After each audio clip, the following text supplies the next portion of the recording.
Alright, cleaned it up a little bit. I cleaned the carburetor out, as you saw me do in the last video. Put a new fuel line.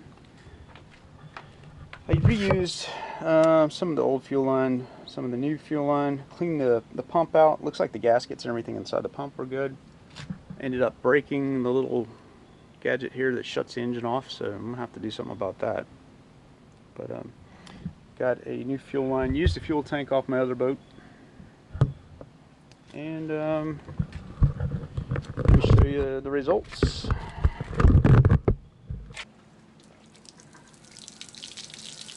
Now, this is just a temporary motor, so I can push this thing around and see if there's any leaks in the hull. Let's see, I'll give it a little choke.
I don't know if I'm going to be able to do anything with this or not, but I saw this in the junkyard.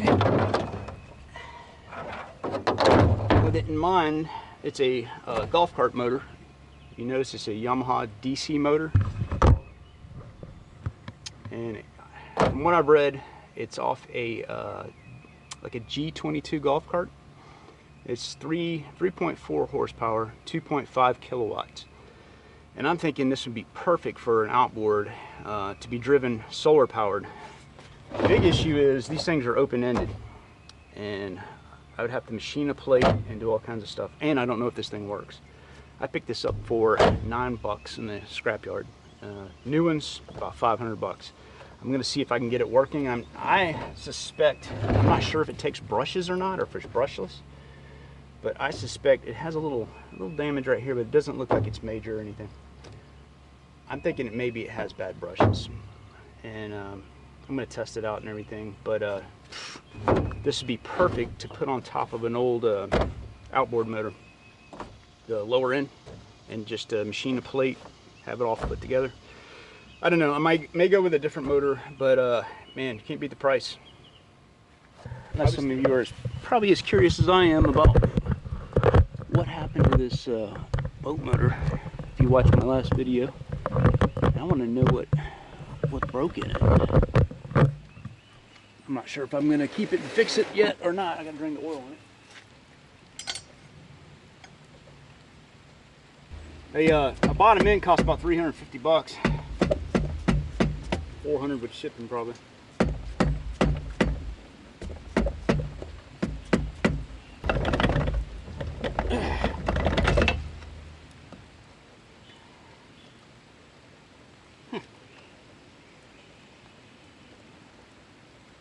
I'm gonna smell like this crap the rest of the day probably. That's some rancid smell and stuff. It is. You know, it's in the most differentials. It's the same gear oil. I think this right here is going to be the key.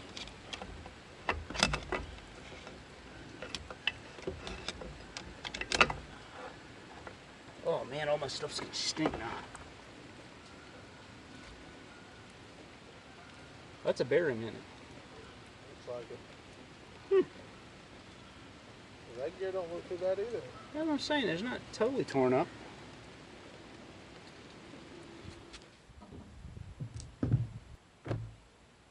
I think it's a good idea if I remove the gas tank while I'm welding.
Well, got the supports in, and I don't think I'm going to weld the sides. I think I'm just going to weld the ends, because this is really supposed to keep it from, you know, moving that way, I guess laterally, and it's not really the support doing that. So I don't think I need to weld the sides, and not only that, but I'll have to go back and grind it down and do all that stuff. I put sheeting over it, so I don't think it's worth doing all that.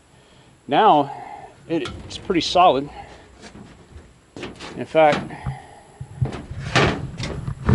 let's see here.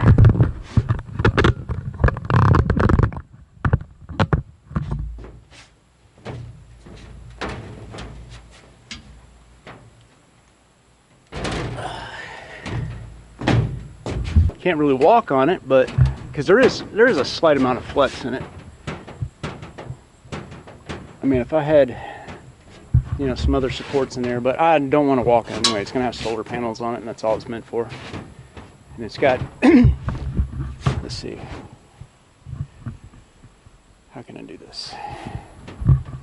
Got just enough room to clear my head.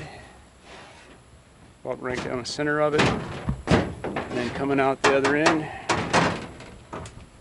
so I don't have to stoop.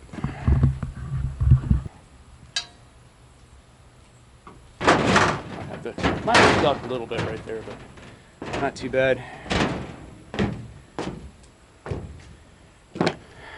Just what's needed and no more, and then that'll give me a nice angle to mount the solar panels on. It looks pretty straight from here. I don't know if you can tell. They line up pretty well. We'll know when I put the panels on, but pretty happy with it right now. The welds are but ugly. They're terrible, but they hold. It's when you're welding flat with aluminum, it's way easier than welding above your head or at an angle. But I mean, they're about like that. But now let me show you how. It's pretty solid.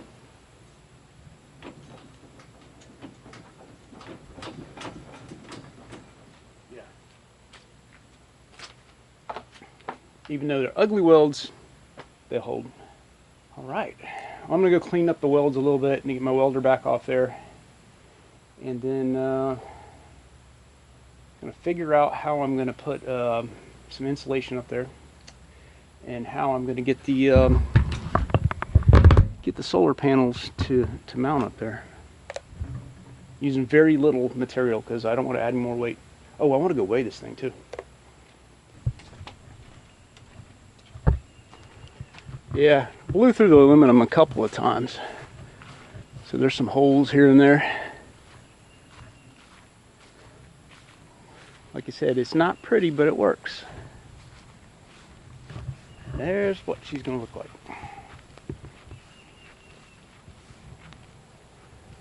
Sit just about the same height as the box camper.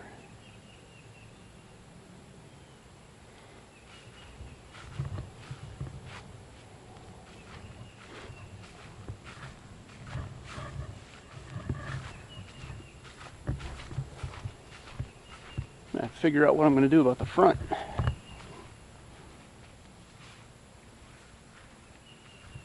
Hey, thanks for watching my channel, and if you haven't subscribed already, please do for future updates. Remember, build it, don't buy it.